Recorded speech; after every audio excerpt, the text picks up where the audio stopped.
Hello everyone. अपनी previous class में हमने पीएच एंड बफर एक्शन की बात की थी।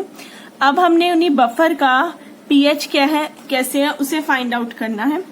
बफर हमारे वो सोल्यूशन होते थे जिनमें कुछ भी आप एसिड ऐड करो या बेस ऐड करो, उनमें उनकी पीएच में कोई भी फर्क नहीं पड़ता था। इसी में हमने एसिडिक, बेसिक बफर और सिंगल सब्सटेंस के बफर के 3 टाइप के एग्जांपल्स पढ़े थे। तो अब मुझे उन्हीं की बफर की पीएच को फाइंड आउट करना है। तो next topic is pH of buffer mixtures. अब बफर मिक्सचर में हमने एसिडिक पढ़ा था, बेसिक बफर पढ़ा था। तो हम पहले निकालते हैं फॉर एसिडिक बफर। इसे सॉल्व किया था हेंडरसन ने। तो ये इक्वेशन है हेंडरसन हेज़लबर्ट इक्वेशन। तो जो बफर है उसका हम पीएच क्या निकालेंगे, वो इससे निकालेंगे। एसिडिक बफर था, जैसे मैंने लिया था एसिटिक एसिड और उसी का सोल्ट, सोडियम एसीटेट। यानी मुझे एक एसिड लेना है और उसी का सोल्ट लेना है। ठीक है, तो मैंने एसिड ले लिया और उसी का सोल्ट ले लिया। तो जो एसिड है ये कुछ इस टाइप की रिएक्शन शो कर सकते हैं, प्लस ए नेगेटिव, और जो बेस है यानी कि बी पॉजिटिव प्लस ए नेगेटिव। डन। अब ऊपर हमारा एसिड है, उसके लिए हम के ए लिख सकते हैं। के ए क्या होगा, concentration of products divide by concentration of reactant. अब कंसंट्रेशन ऑफ वाटर हमेशा हम 1 लेके चलते हैं, तो ये बन जाएगा K is equal to concentration of hydronium ion A negative upon concentration of H. Done, इसे लिख सकते हैं हम। अब कंसंट्रेशन ऑफ, यहां पर हम बात कर रहे हैं ए नेगेटिव आयन की। अब ये ए नेगेटिव आयन जैसे बनेगा वैसा ही हमारा किसके बराबर है, concentration of A negative ion B, concentration of B A के। तो हम कर सकते हैं कंसंट्रेशन ऑफ ए नेगेटिव को हम बी ए के बराबर रख ले। तो मैं इसे 2 पार्ट से सोल्व करूंगी। एक साइड पर हम इसे ए नेगेटिव की हेल्प से ही सोल्व करेंगे और एक बार हम इसे सोल्व करेंगे अगर मैं ए नेगेटिव को बी ए के बराबर रख दूं तब। डन, ये आ गया मेरे पास। अब कंसंट्रेशन ऑफ हाइड्रोनियम आयन की बात करनी है। मुझे इसकी वैल्यू नहीं आता बिकॉज मेरे को पीएच निकालना है, that is negative logarithm of this ion. तो ये किसके बराबर होगा, K A into H A upon A. Same आप इधर निकाल लो, that is K A into H A upon B A. आ गया।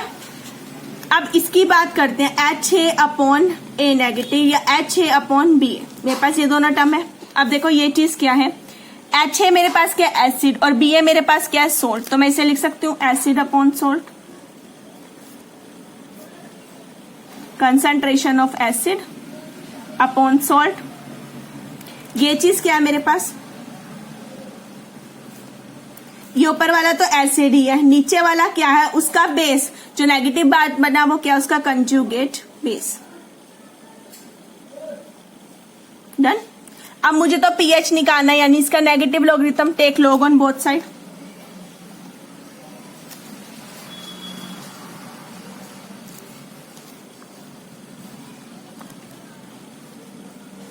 नेगेटिव लॉग ले रही हूं मैं।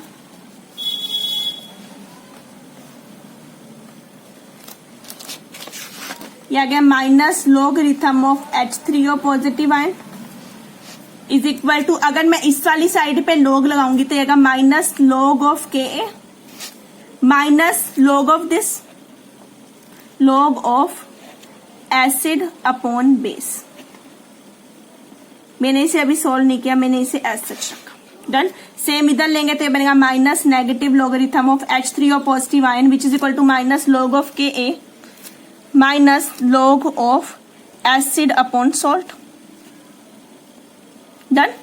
This negative logarithm of this ion is equal to pH. ये मेरा क्या है, पीएच के बराबर, which is equal to negative logarithm of K A, वो क्या हो गया, पी के ए। फिर था माइनस, उस माइनस को मैंने प्लस में चेंज किया, प्लस में चेंज हुआ तो जो लॉग की टर्म थी वो इनवर्स हो जाएगी। ऊपर था हमारा एसिड, नीचे था बेस, कंजुगेटेड बेस, तो ये अब उल्टा हो जाएगा, ऊपर आ जाएगा कंजुगेटेड बेस नीचे आ जाएगा एसिड। डन। सेम ऐसे ही इधर था पीएच बना, सेम pKa बना, प्लस log उधर था एसिड अपॉन सॉल्ट, नेगेटिव में मैंने साइन चेंज किया तो ये हो जाएगा सॉल्ट अपॉन एसिड। डन। तो ये आ गई मेरी एक इक्वेशन और ये ही उसी की दूसरी फॉर्म। ठीक है, जो हमने निकाली फॉर एसिडिक बफर। सिमिलर में से हम निकालेंगे अब फॉर बेसिक बफर। अब निकालते हैं फॉर बेसिक बफर। अब बेसिक बफर के लिए जब आप निकालोगे सब कुछ सेम रहेगा, फर्क क्या आ जाएगा, यहां सोल्ट अपॉन एसिड है, वहां सोल्ट अपॉन बेस आ जाएगा। तो सेम बेस आएगा POH is equal to PKB, acid का बेस आ गया, प्लस log अपॉन वहां भी सोल्ट ही है सेम, अपॉन बेस आ गया। डन। और यहां क्या बनेगा, POH is equal to PKB plus log of, वहां कंजुगेट बेस आया था, अब यहां कंजुगेट एसिड आ जाएगा।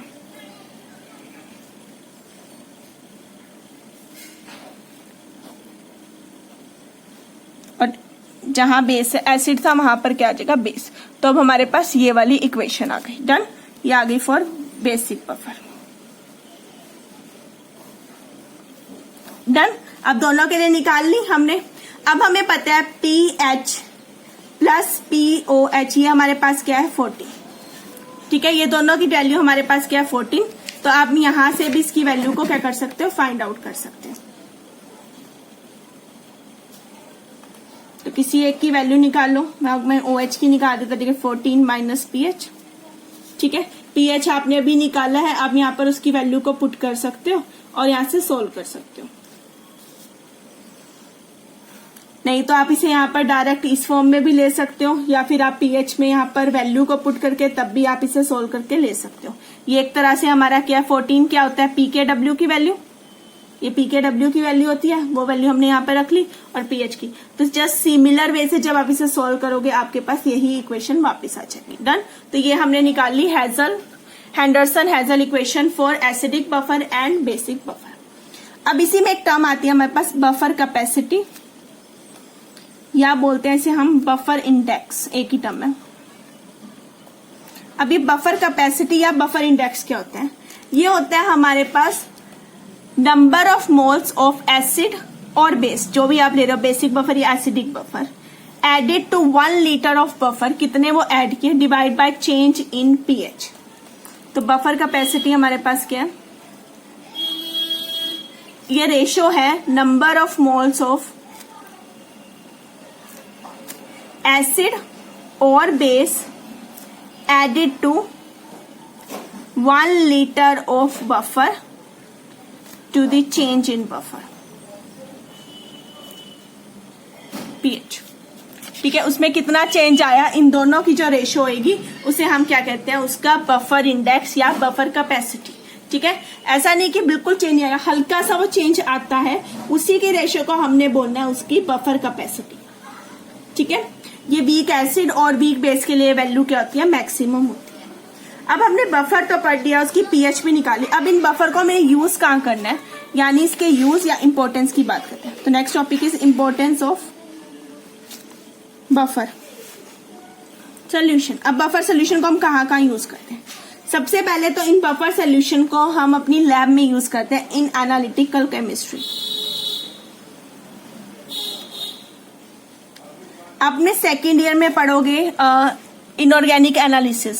इनऑर्गेनिक एनालिसिस में आप रेडिकल्स के बारे में पढ़ोगे, एसिड रेडिकल, बेसिक रेडिकल। ठीक है, उसमें हमारे पास कुछ ग्रुप्स बने होते हैं, ग्रुप 3, ग्रुप 4। तो वहां पर कुछ आता है इंटरफेयरिंग रेडिकल्स।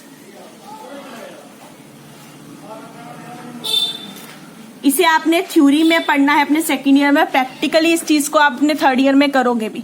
तो इन इंटरफेयरिंग रेडिकल्स को रिमूव करने में बफर एक्शन क्या करता है, हमारी हेल्प करता है। जैसे ग्रुप थर्ड में हम यही कॉमन आयन इफेक्ट को यूज करते हैं। सेकंड, ये हमारा यूज होता है, अगर हम लैब की बात करें तो एक तो इंटरफेयर रेडिकल में यूज होता है, दूसरा ये pH को कैलिब्रेट करने में यूज होता है, टू कैलिब्रेट pH। जो pH मीटर होता है ना, उसे कैलिब्रेट करने में यूज होता है। जो मैंने पहले बताया था ना, कैप्सूल आते हैं 4, 9 के। तो जब हम pH का प्रैक्टिकल करते हैं उससे पहले हम उस पीएच मीटर को चेक करते हैं using buffer solution to calibrate करते हैं। थर्ड, कॉम्प्लेक्सोमेट्रिक टाइट्रेशन में, जैसे आपने ईडीटीएटी की इक्वेशन पढ़ी, उनमें भी हमारा बफर एक्शन क्या होता है, यूज होता है। सेकंड, ये जो बफर एक्शन होता है ये हमारा यूज होता है बैक्टीरियोलॉजिकल रिसर्च में।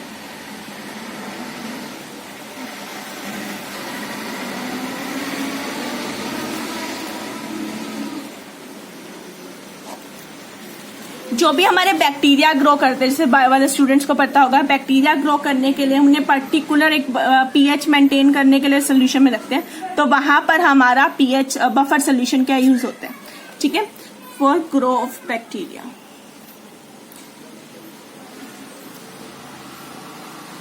तो वहां पर भी हम इन्हीं बफर सोल्यूशन को यूज करते हैं। थर्ड, बफर हमारे इंडस्ट्री में भी यूज होते हैं।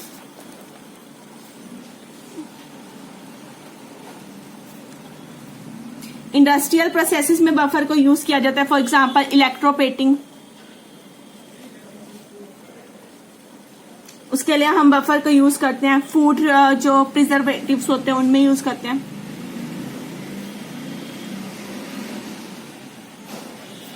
जो लेदर की मैन्युफैक्चर हो गया, डाई की मैन्युफैक्चर हो गया,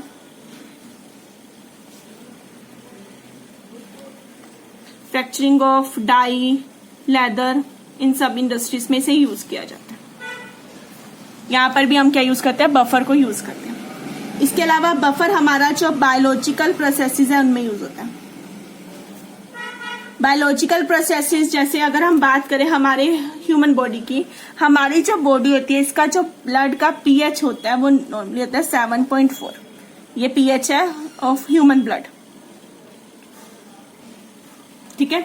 अब हमारी बॉडी के अंदर नंबर ऑफ रिएक्शंस होती हैं। जैसे हमारी बॉडी में जब हम फूड खाते हैं तो हमारी बॉडी में एसिड प्रोड्यूस होता है उस फूड को न्यूट्रलाइज करने में, ठीक है।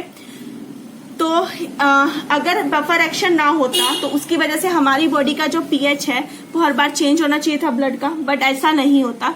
ड्यू टू बफर एक्शन हमारा ब्लड का पीएच हमेशा क्या रहता है, सेम रहता है, क्योंकि हमारी बॉडी में ऐसे एसिडिक बेसिक रिएक्शन क्या होती है, कॉन्टिन्यूटी में चलती रहती है। जैसे जब हम O2 लेते हैं तो हमारी बॉडी में CO2 रिलीज होती है, ठीक है, form of carbonic acid, bicarbonates.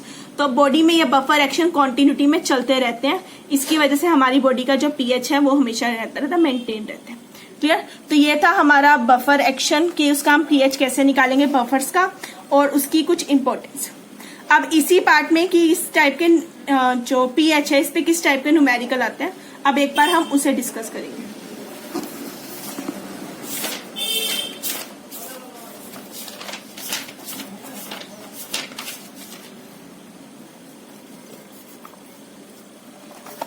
ये जैसे मेरे पास पीएच के न्यूमेरिकल दिया है, इसमें एक क्वेश्चन है जैसे how much volume of this of H acid, यहाँ पर ये एसिटिक एसिड लिखा है, should be added to this sodium acetate, यानी यहाँ पर एक वीक बफर की बात कर रहे हैं।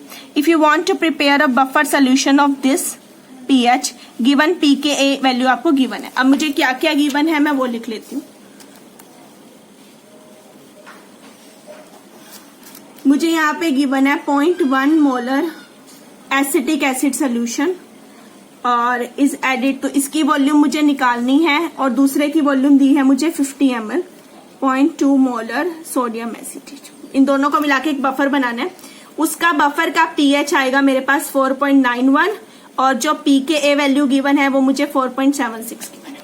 अब हम यहाँ पे डायरेक्ट हैंडलसन इक्वेशन को अप्लाई करेंगे। वो क्या थी, pH is equal to pKa plus log of concentration of salt to the concentration of acid.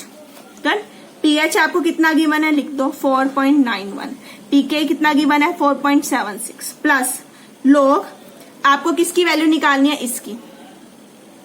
अभी के लिए मैं ये वैल्यू निकालती हूँ, जो वॉल्यूम निकालनी है, यानी कि मुझे कंसंट्रेशन की टर्म में निकालना है, पर पहले मुझे यही टर्म निकालनी है, तो मैं इसे सॉल्व कर लेती हूँ। इसे इधर ले जाके माइनस करते हैं तो ये आता है मेरे पास 0.15 और ये लॉग में है तो इसका क्या ले लेते हैं, anti log, which is equal to concentration of salt upon concentration of acid. Done. इतना आ गया मेरे पास। अब एंटी लॉग ऑफ दिस, अब कंसंट्रेशन निकालते हैं किसकी, सॉल्ट की। अब सॉल्ट की कंसंट्रेशन देखो, सॉल्ट मुझे कितना गिवन है 0.2 मोलर, कितनी वॉल्यूम 50/1000, डन। अपॉन दूसरे की वैल्यू कितनी गिवन है 0.1 मोलर, उसकी वॉल्यूम मुझे पता नहीं कितनी है और वॉल्यूम कितनी आ गई 1000, डन। इसे आप सॉल्व कर लेते हैं। एंटी लॉग ले लो 0.15 का, तो आता है 1.41। इधर सॉल्व करो, 1000 से 1000 कैंसल, 0.2 इंटू 50/0.1 इंटू बी को इधर लेके जाओ, 0.2 इंटू 50/0.1 इंटू 1.41। अब इसे हम सोल्व कर लेते हैं कि हमारी क्या वैल्यू आती है, 0.2 इंटू 50/0.1 और अपॉन 1.41। ये वैल्यू मेरे पास आ गई 70.92, तो मेरे पास आ गया 70.92 ml। ये मेरी वॉल्यूम आ गई किसकी, एसिड की। इन दोनों के मिक्सचर से बनाया मुझे बफर सोल्यूशन। तो बफर में इसी पीएच में इसी तरह के न्यूमेरिकल आते हैं जिसमें आपको हेंडल-हेजल इक्वेशन को डायरेक्ट यूज करना है और वैल्यू को सोल्व आउट करना है। क्लियर। तो ये था हमारा लास्ट टॉपिक पीएच। ये हमारे इलेक्ट्रोकेमिस्ट्री का और हमारे सिलेबस का लास्ट टॉपिक था। यहाँ हमारा सिलेबस खत्म हो गया, जिसमें टोटल हमारे 2 चैप्टर थे इस सेम में, केमिकल काइनेटिक्स एंड इलेक्ट्रोकेमिस्ट्री। ये बेसिक इलेक्ट्रोकेमिस्ट्री थी। इलेक्ट्रोकेमिस्ट्री का जो सेकंड पार्ट होगा वो आप अपने सेकंड ईयर के 4th सेम में स्टडी करेंगे। Okay, thank you everyone for watching.